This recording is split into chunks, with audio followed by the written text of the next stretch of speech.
Well, Russia says it's destroyed 3 Ukrainian unmanned boats that were trying to attack 2 Russian naval ships in the Black Sea, more than 300 kilometres from Sevastopol. Now, Ukrainian marine drones were also said to have been behind an attack 2 weeks ago on the bridge linking occupied Crimea with Russia.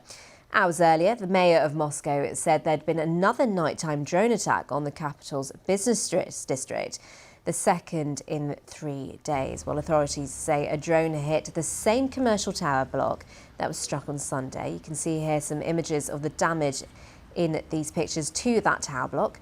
Well, emergency services are at the scene, but there's no information yet about any possible injuries. Several other drones were reportedly taken down by air defence systems.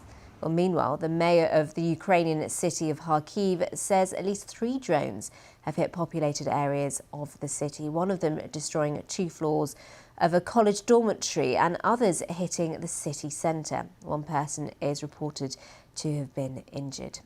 Well, earlier on, I asked our correspondent in Kyiv, James Waterhouse, whether we can be sure that the recent drone attacks on the territory of Russia were carried out by Ukraine.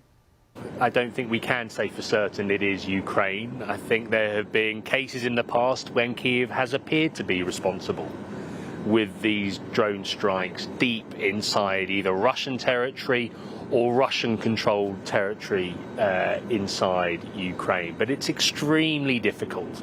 All we are going on at the moment is what the Russian officials are saying, the mayor of Moscow is saying, in terms of another night of Ukrainian drones, they claim, being shot down and the same skyscraper being damaged. And we have this unverified footage of a high-rise floor with shattered glass. It's very murky. And then you have the coupling allegation where, once again, these unmanned boats, these marine drones, are allegedly used against Russia's Black Sea fleet.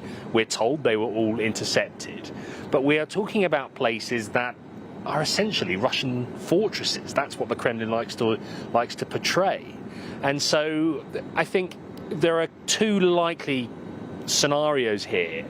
It could of course be Ukraine. It's done this kind of thing before. And these kind of attacks do apply psychological pressure. You're not going to suddenly see Ukrainian troops crossing the border to try and take Russian territory. This has always been about defending for Kyiv, and that's also something its Western allies are incredibly nervous about.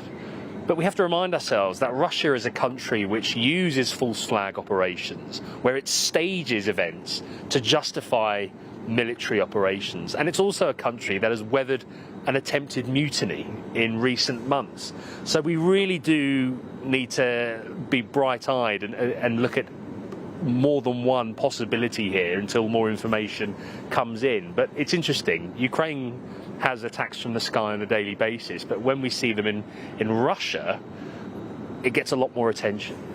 James, in terms of the bigger picture, what does this actually mean? Because as you say, these attacks happen on a daily basis in Ukraine, and clearly this is gaining quite a bit of attention because we don't really hear about these attacks in Russia. It's not happened as much before. No, I mean, we've seen more than 100 drone attacks like this, where we've seen typically energy infrastructure hit, we've seen military sites hit, and of late we have seen drones flying through Russia's capital. They've got propeller engines, and it's a strange mirror image with the Iranian-made Shahed drones that we see flying through cities like Kyiv, where because they're so slow, they make it through occasionally air defence systems and can still cause significant damage.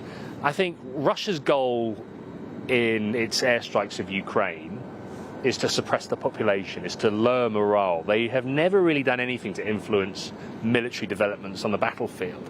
But when you see these drone strikes inside Russia, I think it puts pressure on the population, because the majority of the Russian population appear to support this war. So if you're seeing explosions in the financial district close to your home, and if you listen to what President Zelensky, for example, says in terms of the war coming to their doorstep, and you make that connection, then that makes Vladimir Putin's job all the more difficult in both trying to justify the invasion and mobilize more men for his faltering war effort. So it is interesting in terms of a mirror image. It's far from a mirror image, but it's interesting the different effect these airstrikes have depending on what side of the border you're on.